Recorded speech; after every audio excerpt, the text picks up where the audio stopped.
Welcome, Christine. It's such a treat to have you back on the show. Thank you. Thank you so much. It's always a gift to be here and have a wonderful conversation with you. It's funny, as you were saying before we hit record, it's just having been on here. I don't know when our first podcast interview was, but it was early, maybe 05, 06, early, because I met you early on in our online days. And just to have gone through so much evolution with you, I mean, it's freaking 20 years, I I guess, know. right? Yes, yes. And here we are. Here we are in midlife. I know. It's a whole other animal when we were 30 and thought anything was possible. Do you know what I mean? Yes, So, yeah, I yeah. know. Such a gift to have had this connection for my most of my career. Yeah, it's crazy. And again, not Mhm. like things aren't still possible. Do you know what I mean? But it's different. Our energy's different. And I think my attack on the world, let me do this and this and this, it's a little Right. different. Yes, yes. So tell me about you, Christine, because I know I mean, as we've talked about on quite a few podcasts, at least two, we've talked about your change, right? From moving to California to Wisconsin, right? But I'm wondering for you, and I'm just looking over at my notes, but the main thing on like how your perspective on life has changed. I mean, you had a big physical move, you had a big Mhm. career move, which we'll talk about. And there's been so many changes, but particularly as you hit midlife, is there anything that you've really noticed that's shifted? I wouldn't say I've changed so much. I like to think of it as I've grown more fully into who I really am, Mm.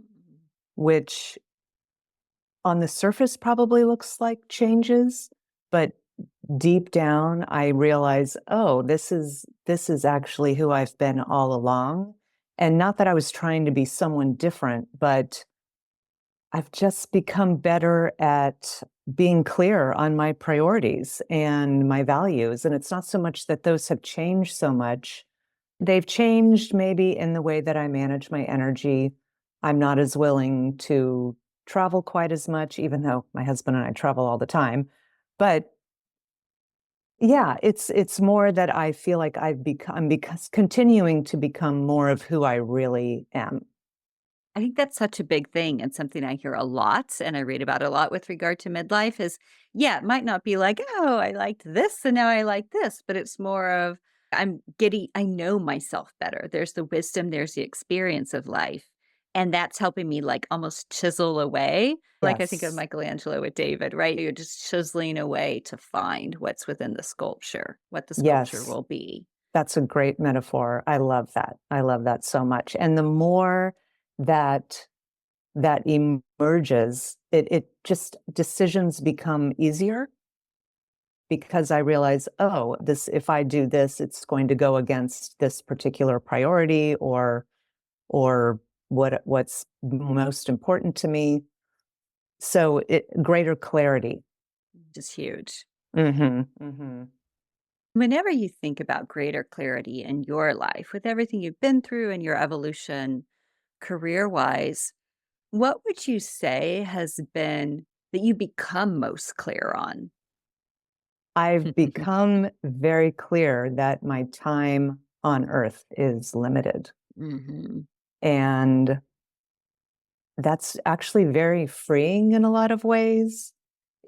And it even applies to all of my belongings and the things in my home. And I want to take care of the things that I have while they're in my possession, but they don't belong to me in a weird way. So it's the clarity is about this is what I value most, my family, my marriage, my home, my friends, my creative work.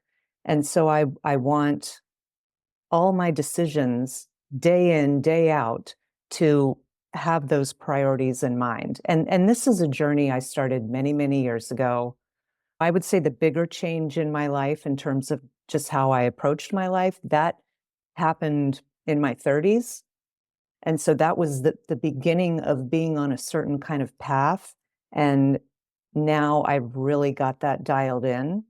So I feel like I'm moving through the world with a very solid center and a groundedness. And this is what's most important to me, so my decisions are going to reflect that, and that's the way it is.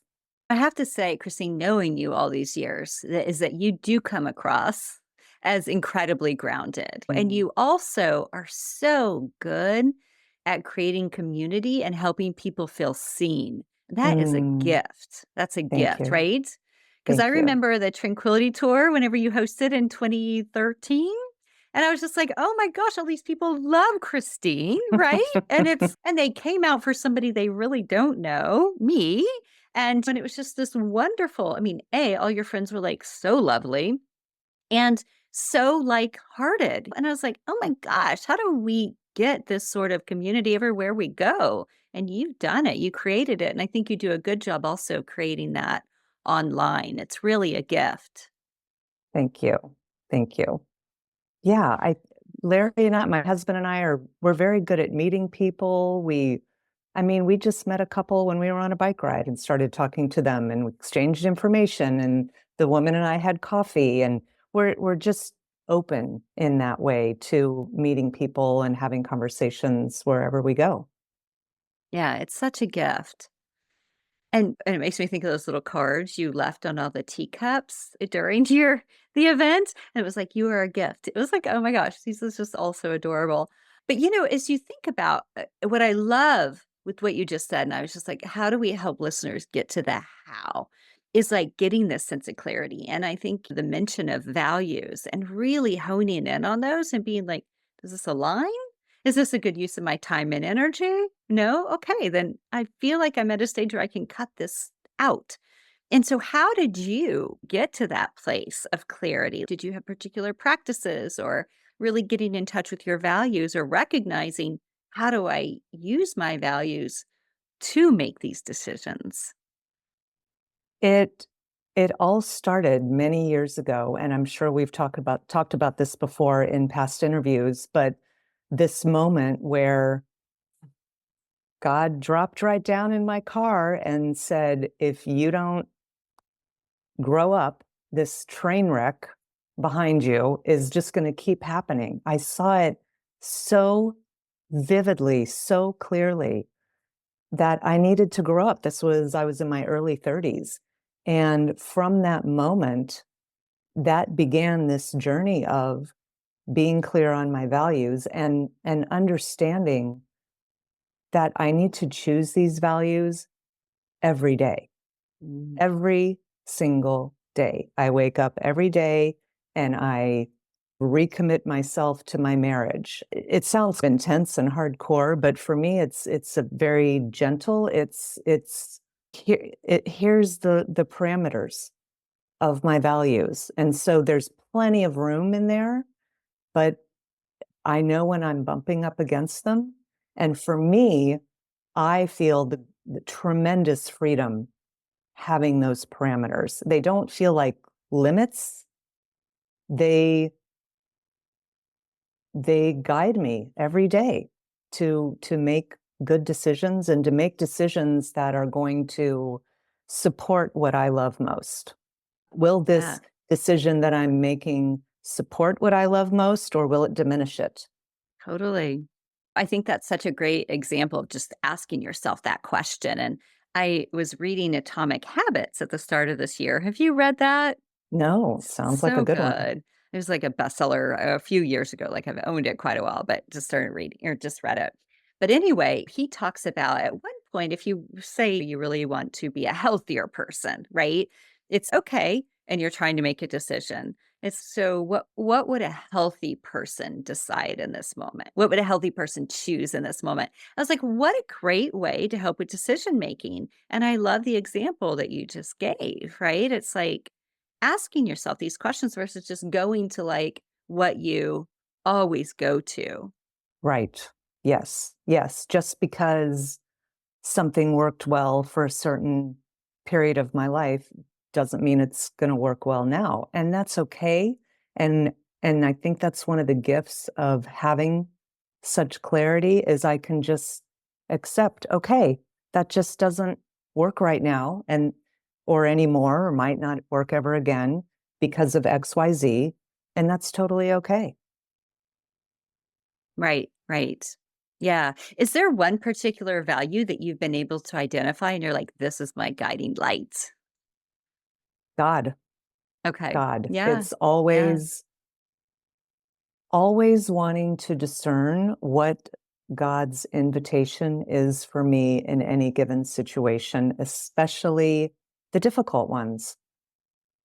Like, how can I want to live my life in a certain way.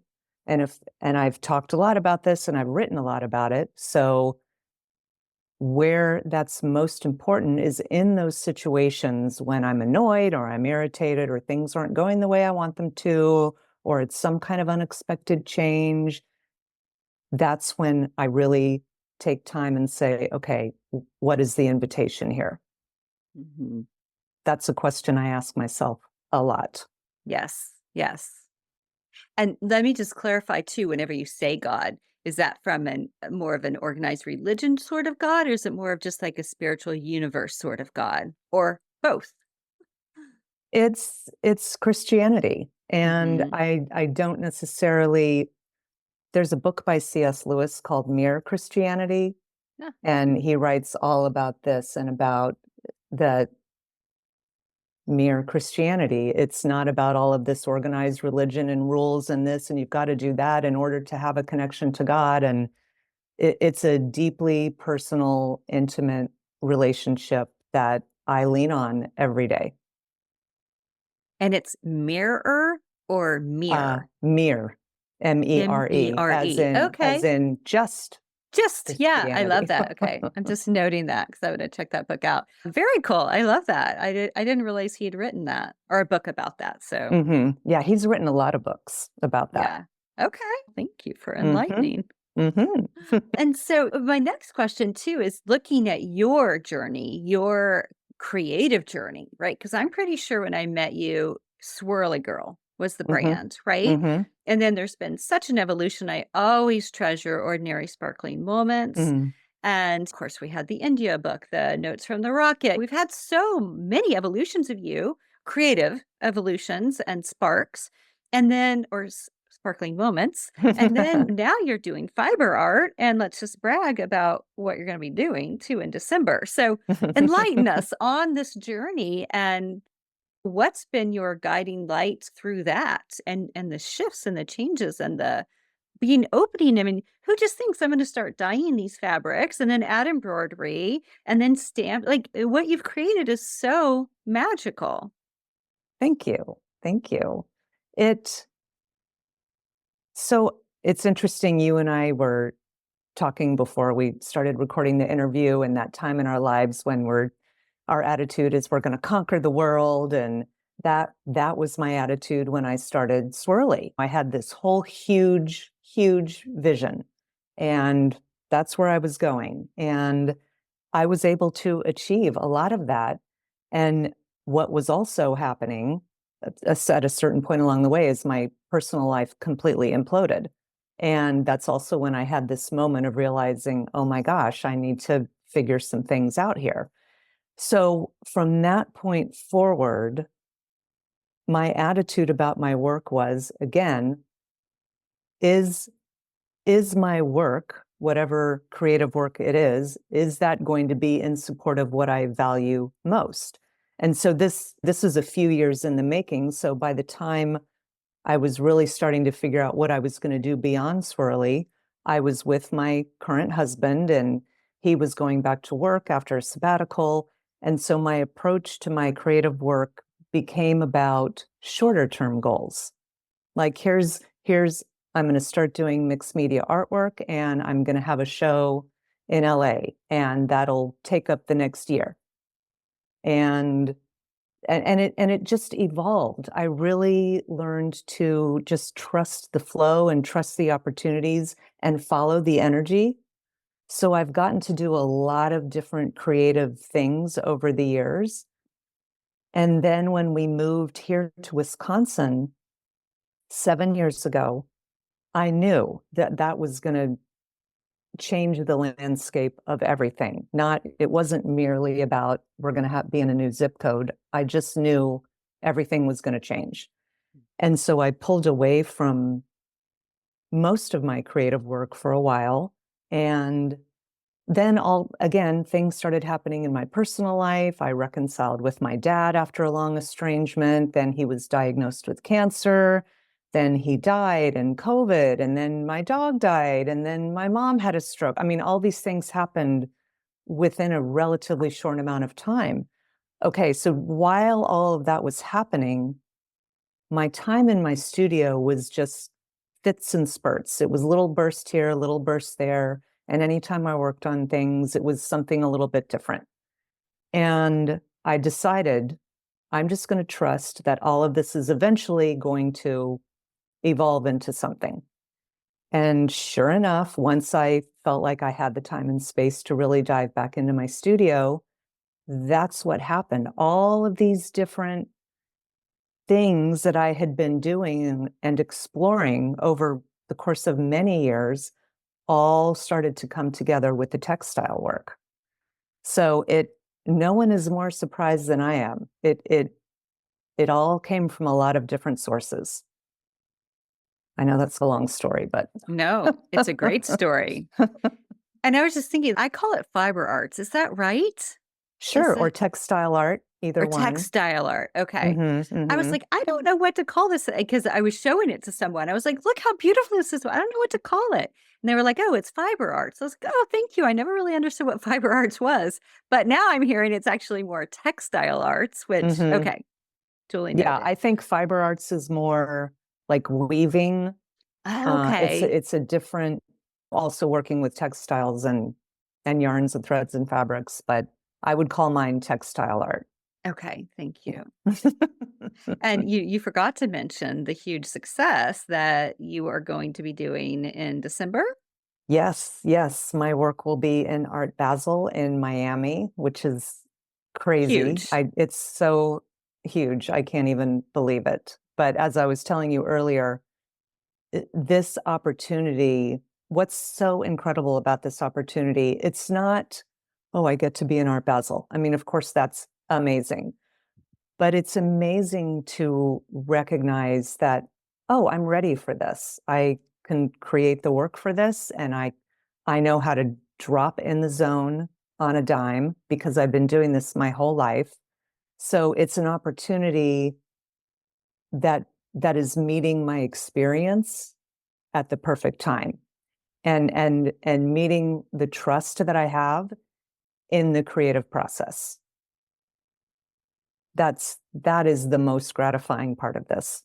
Mhm, mhm. Yeah, it's so fun, the evolution and watching it from because I think your last book was Notes from the Rocket, right? Yes, So to go yes. from there, and maybe you were dabbling in this during that time too, but then go there and then to like what you've been releasing and sharing, I'm just like, "Oh my gosh." Like it's just I know.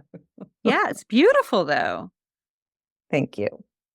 Yeah, it's fun to look over all of the different expressions, all of the different Yes. things, creations that I've put out in the world, and each represents a specific part of my life, chapter in my life. And I think that's a really important piece and to emphasize with listeners if sometimes we feel like, oh, I've done this, I did this forever, right? I was like yoga studio owner and teacher for almost 20 years. It's and to release that is very hard. So people can sometimes get stuck in sticking in certain identities because it's more painful to go through that short-term discomfort of moving into something new, right? But what I love about you is just seeing this evolution over, say, 20-ish years and how content you are with that and how and the beautiful array of things that you've been able to create. And I just think that it can help listeners hear and see that ongoing evolution is really wonderful and it can be done because I think it's just so easy to get stuck in certain things and not be able to break out of that mold. Right, right. Yes, yeah, I'm really blessed and fortunate that I've been able to pursue all of these different endeavors, books and artwork and retreats and all of these different things that I've been able to do. I never take it for granted. One of the things you mentioned as you were talking about this is the losses, right? Mhm. And of course, the most recent one is your mother, right? Which Mhm. happened shortly after Sweet Tilda, right? Yes, yeah, about my dad, my Tilda, and my Tilda, mom all within 3 years. I mean, come on, right? You're I just know. like, so what would you say kind of as we think about midlife, right? Aging parents, that's definitely part of it. And then of course the loss of our beloved fur babies. And of course it was her heart. Wasn't it her heart? And of course, because her heart was like Yes. so big and so magical. Just yeah, it was such a sad time. And when I think about for you, just navigating all of this in a matter of 3 years, and this was all during COVID, right? Or was your dad before COVID? My dad died 2 weeks after lockdown. Oh my gosh. Okay. So all during this. Yeah. My gosh. Yeah. Yeah. It's like universe just throw it all at me, right? Right, Like give me the right. kitchen sink, give it all. So what are some lessons that you learned during that and how did you navigate? I mean, such tremendous heartbreak, one after the other. Choosing to be present with all of it. When my dad got diagnosed with cancer, he was given a 6 to 9-month prognosis. I pulled way in to conserve my energy to stay healthy so that I could travel to see him a lot. I was going down to Oklahoma every 4 to 6 weeks until he died, and I was with him when he died. I was there for almost 3 weeks. Yes, doing what like conserving my energy so that I could be healthy and engaged and present and of service. One of the things I did during the last 2 weeks of my dad's life was making meals for everyone. My sister lived next door and her husband and my dad's wife. I was in charge of all the meals. And I went to great lengths to stay healthy. I was super on top of supplements and things like that, which I'm not necessarily I don't normally do that on a day-to-day basis, but that and same with my mom, doing what I needed to do to stay healthy and be fully present and engaged with what was happening and God, trusting God. Presence is such an important piece, isn't it? Yes, because it's a sacred these are sacred times. This is this is what we are all going to go through. Every one of us in our we don't know what that's going to look like, but to be there and to be of service in that particular moment of someone's life, it's an incredible honor and gift as hard as it is and as exhausting as it can be. These three moments where I saw each of these beings leave this world, that that's an unbelievable gift. Yeah. And to be able to see it that way is also a gift, right? Because Mhm. it's Yeah, I tried to learn as much as I could about the dying process, just so I would know, okay, this is what's happening and this is normal. This is how I can provide support in this situation. All that was part of it too, just wanting to learn about how this all works. When my mom had her stroke and she was in the hospital for the first 5 days before it was determined that she was gonna go on hospice care, dealing with all these different doctors and nurses and people coming in, and they all have their own agenda, and they all have their own opinion, and they're just doing their job, trying to find my way through all of that and calling family members who are retired doctors and, "Okay, how do I do this, and how do I manage that?" So, trying to learn along the way and showing everyone I came into contact with respect and kindness and listening. Again, I go back to that being present with exactly what's in front of me and what's happening, and that's what these moments were about for me, is being right exactly where I was moment by moment. Mhm. Yeah, it's huge. It's huge. And it is an honor to be with someone during that time. And Yeah, and yet it's also incredibly intense, right? So, Yes, yes. as you think about too for you, and even preparing for Art Basel, the losses that you've navigated, the travel that you do with your husband. It was such a treat to see you in April here in the DC area. Mhm. What do you think your vision is for the future for you, creatively, personally?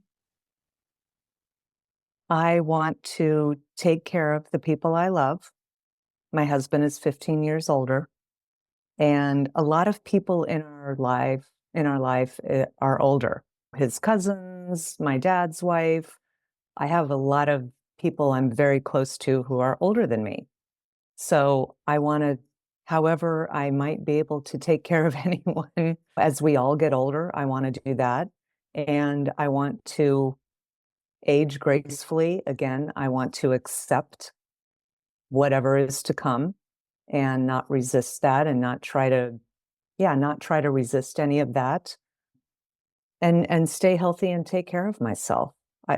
I'm going to grow older and things are going to change and I want to be present to that and take as good of care of myself as I can so that I can take care of the people around me for as long as I can. And I'll always be creating, I will always be doing that. That will always be part of my life. So I don't worry about that because I know I'll be creating up until my last breath. But Mhm, really, for as mhm. long as I can. Yeah, yeah. And as you think about taking care of your physical, mental, emotional health, do you have certain practices that you love? I think you're really into gardening, aren't you? Yes, I love my Yes. gardens. Yep. Out in the garden, I do a lot of walking. I have a lot of plants that I love to take care of. My self-care is also has a very practical element to it. I stay on top of my doctor appointments and my mammogram and my dentist appointments and all those things. I get a good night's sleep. Sleep is I really understand the value of I go to bed early, I'm up early.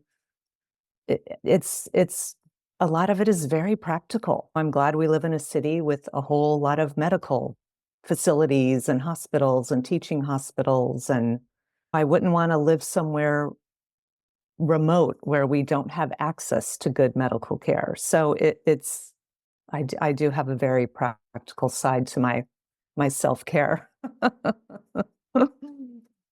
So, what does a typical morning look like for you? If you get up early, do you have a practice? Do you sit down with a cup of tea and then work in your journal or go into your studio? I will have my cafe au lait. I make that every morning.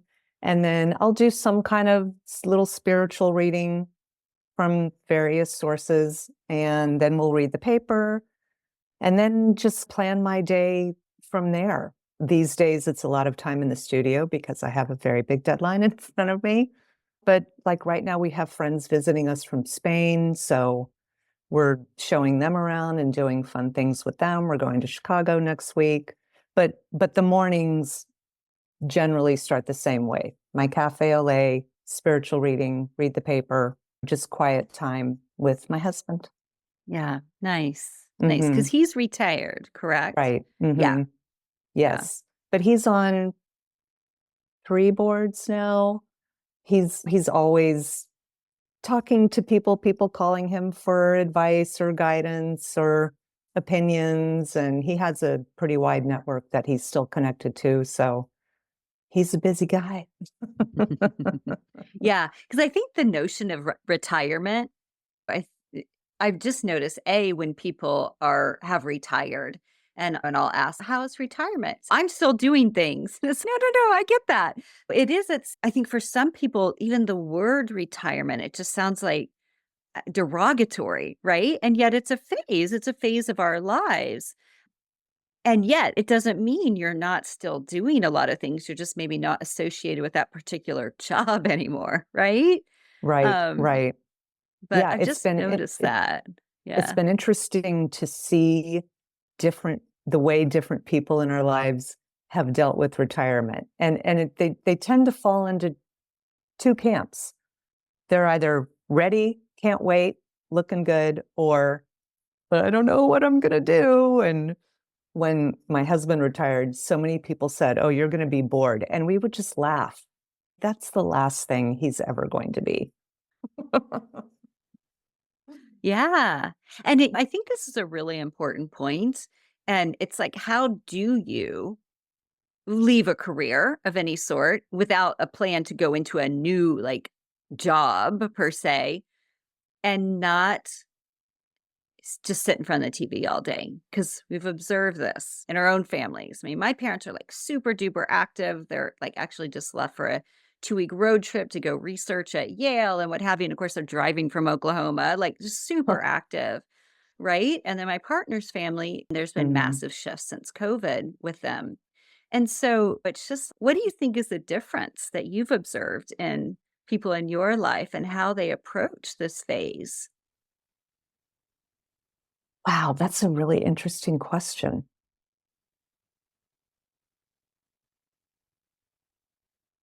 I mean, who's to say what creates the difference? I don't know that I could speak for anyone else in terms of whether or not they're struggling with retirement. I mean, I think for one person I know, this is friends, people has breakfast with every morning before they go into the office. Or I think for him, it's a lot about those routines and and not being sure how he's going to fill his time. These are just some of the bits and pieces that I've heard from other people. Yeah, maybe for some people it's a big, huge change. I mean, honestly, when my husband retired, it was hard for me. Like I hear that that too. change Yeah. was I would say more challenging for me than him because Yeah. all of a sudden he's always there. Yeah. So it took a while to adjust to Yeah. that. And I've heard Yes. that too. Yes. Spouses are like, "Yeah, I don't want you retiring anytime soon," or "Get on with it." Like I've heard you see all of it with people and interest. I think you hit on something that's very important is routine and ritual, right? And I Mhm, love that that yes. guy, he still goes and meets up with people from his previous job to have coffee. I just can't quite let that go. But it's also, it's like probably a big support system and network of Right. his. And so the other thing that's coming to mind, as you said, like routine and ritual, I think is really important. And also just a sense of purpose, right? Yes. And I think that can be lost if the identity is tied up around a particular job that you no longer have. Right, right. And I'll also share this little snippet. A friend of mine who I've known since high school, actually, he was going to retire maybe a year ago, and he didn't. And then he ended up having to have open heart surgery.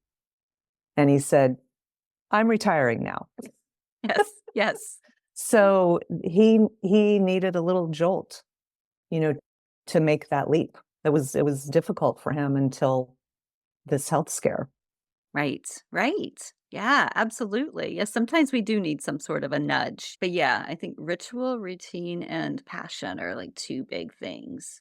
'Cause I even picture my one set of my grandparents, and yeah, they were always in front of the TV, and you know what they used to have, and I loved these growing up, but oatmeal cream pies, like, they just had Oh, do you those remember are the those? best. They're Yes, so I good. do. So good. And I'm like, you can't I mean, they ate other things, right? But you can't sustain yourself on, like, that and TV, but Right, right.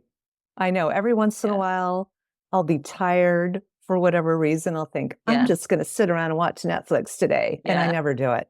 I right, just right. it's not in my nature. It's not my way. Right, right. So that will not be you in No. retirement. That because 'cause you're not gonna retire, but yeah. Before I ask you my last question, is there anything else about midlife that you'd like to share? Like any particular products you love or rituals or ways to get grounded, which I feel like you've shared a bit of those. I dealing with reality, accepting this is so huge for me. It sounds cliche, but really accepting what is happening, accepting what is. This is the way it is. I can't change it. So, what is God's invitation for me? in that situation. Good, bad, positive, frustrating, annoying, wonderful. It doesn't matter what my opinion of the situation is. What is the invitation for me to be a reflection of God's love and be the kind of person I say I want to be? I talk a lot about this in very public spaces, so it's important that I continue to strive to be that kind of person when no one's looking. It's more important that, and so living with that kind of devotion to my values, that grounds me a lot. And then there's just little things. I use this yummy coconut creamer from this apothecary. Did I say that right? Apothecary. Apothecary. Yeah. Apothecary. It's close enough. It's close enough. Called Anima Mundi. I love their products. They have all kinds of little powdered supplements and golden milk powders and little things I put in my yogurts and my smoothies and things like that. I like Laird protein bars. Hamilton, he's the surfer. He's got a line of products I like, and they're all good ingredients. There's not any weird things in it. So just eating and whatever I'm consuming, I want to have as few artificial items in them. I don't know if I'm saying that very well, but Yes. Perfectly. fake, Yes. fake stuff. Fake Right. stuff. Processed. Yeah. Process. Thank you. Yeah. Thank you. Yes. Yes. Same thing. Yeah. Yeah. Yeah. No, perfect. And I wrote this down, listeners, so I'll put this in the link in the show notes to the apothecary. Apothecary. It's a hard word. But as you were saying it, and you saying it a little different, I'm like, oh, they have their own spin on it. Right. Like, Right. No, I just said it backwards. close enough. And so, of course, my last question for you, Christine, you've heard this 1,000 times. Okay, maybe 5, but is how do you find tranquility in your everyday? And you've definitely shared a few ways. I'm curious if anything else comes to mind as you think about navigating is a better word, navigating midlife. Gratitude is huge, huge. And again, it's in those smaller moments, those daily moments. We have a long driveway to our mailbox, and that's where the newspaper is delivered. So if I go out to get the paper in the morning, it's literally opening up my arms and saying hello morning and saying goodnight to the moon and walking back to our house and stopping and looking at our house and just feeling gratitude for that, feeling gratitude for the fact that my husband is in that house and our family and everyone's safe and everyone's doing well and healthy. And it it it really is about gratitude for everything. That's a big Gratitude, one. and it is a big one. And the other word I've heard from you a bit, and I think it's so critical this time of our lives, all times of our lives, but especially now, is acceptance, right? Just recognizing like we fight so many things. We suffer from so many things. Could we suffer from an email we receive that's upsetting? We suffer from finding out we need a third hip surgery. It's all these sorts of things are a level of suffering. And yet we have a choice in how we respond to it. May not always feel that way, but at some point we do have a choice. And so that's why I think the word that you've shared that is so, so important is acceptance. Huge acceptance and gratitude, 2 big nuggets from today. Yes, yes. And I would also say trust that whatever situation I'm in, each next step is going to be revealed to me. There, I'm always going to be shown the way.